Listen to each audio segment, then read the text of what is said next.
जब भी मुझसे कोई भूल हुई है किसी के प्रति भी, तो मैंने उसको अपनी भूल को स्वीकार किया है।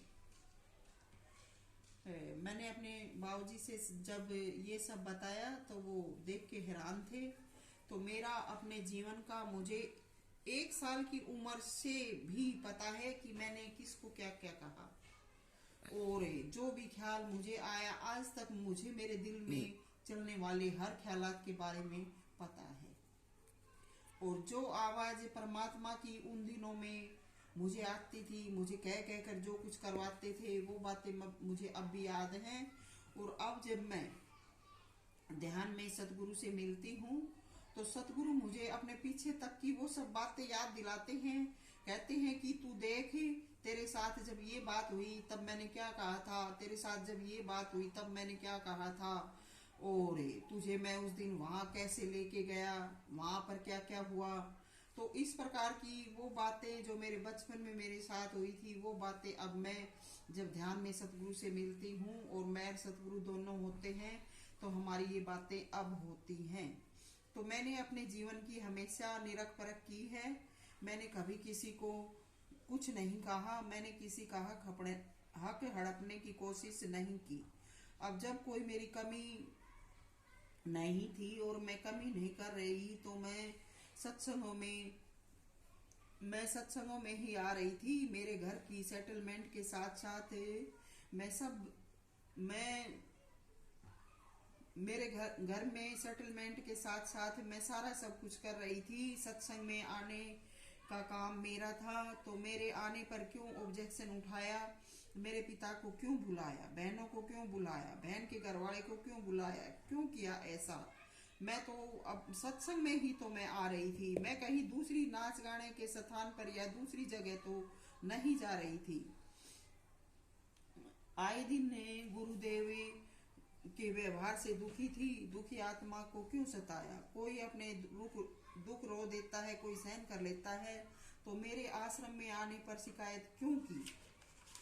मेरा आना जाना मेरे हाथ में था, मैं अपने घर में स्वयं थी, सब कुछ मैं स्वयं करती थी, मुझे क्यों सताया। मैंने एक दिन महाराज जियों से उनकी सेवा के बारे में कहा कि मुझे सेवा में रख लो, मैं आपके कपड़े धो दिया करूंगी। महाराज जियों ने उस वक्त कहा कि मेरे कपड़े साफ ही हैं। वो सुबह सुबह खेतों में जाने से पजामा थोड़ा नीचे से डस्टेड था, मैंने मैला नहीं था, इसलिए कह दिया था। छत पर पहलवान भाई की उपस्थिति में हमें ऊपर बुला लिए थे एक दिन। उस दिन हम लेट हो गए थे पहुंचने में। उस वक्त गुरुदेव थोड़ी सलवट की सी शॉल ओढ़े हुए थे। मेरी नजर पड़ी, दिल में विचार आया कि ये शॉल तो मैली हो रही है, तो इतनी देर में दूसरी शॉल मंगवा ली और फिर मैं देखती रह गई। पर मुझे सेवा की आदत थी। मैं घर में अपने अड़ोस पड़ोस, दादी बाबूजी, पूरे परिवार की सेवा करती थी। मेरी बहनों के घर जाती थी, उनके सास ससुर की सेवा करती थी। अपने घर ससुराल में दादस रात सास ससुर की सेवा करती थी, सभी के कपड़े धोती थी। तो जब मैंने गुरुदेव को देखा, उनके प्रति भी मेरा यही ख्याल होना चाहिए था। इस बात में मेरी कौन सी कमी थी। गुरुदेव ने मेरी बहनें बुलाकर पूरे आश्रम में मेरी बेइज्जती की, वह मेरी बहनों को भी डांटा, मेरे पिता की भी बेइज्जती की। ये कौन सा सलीका था। अगर बात में कमी थी तो मुझे ही समझा देते, बेटी मैं ये सब नहीं करवाना चाहता, मुझे क्यों तंग किया। मेरे पिता मेरे प्रति उसी दिन से बदल गए थे कि तूने महाराज जियों से ऐसे क्यों बोला, महाराज जियों ने हमें बुला के क्यों कहा। जब महाराज जियों से नाम लिया है या भगवान पाना चाहते हैं तो इस सेवा की बात में कौन सी कमी थी। तभी से मेरा बाप मेरे पीछे लगा था, मरते दम तक मेरा पीछा नहीं छोड़ा था। जब भी समक्ष जाती 1-2 मिनट चुप रहते, फिर टॉपिक शुरू कर देते कि तू महाराज जियों से न्यू क्यों बोल रही थी, तूने महाराज जियों से ऐसे क्यों कहा था, तूने आश्रम में रहने के लिए क्यों कहा था। हर वक्त यही बातें आगे लाते। इससे मेरे पति को भी छूट मिल गई थी। बस इसके बाद पिता पुत्री में अनबन शुरू हो गई थी। मैं दुखी रहती थी कि कभी एक वचन भी नहीं कहा। मुझे जन्म से लेकर अब तक 30-32 की उम्र में हो गई थी। ये अच्छा नाम लिया, कैसे निपटारा हो। आश्रम में जाऊं तो गुरुदेव खाए मुझे, घर अंतर में सतगुरु, और जो जीवन जिया कोई ना ना पूछे, बार बार कह रही हूँ कोई, जो जीवन जिया कोई ना पूछे, बार बार कह रही हूँ कोई ना पूछे।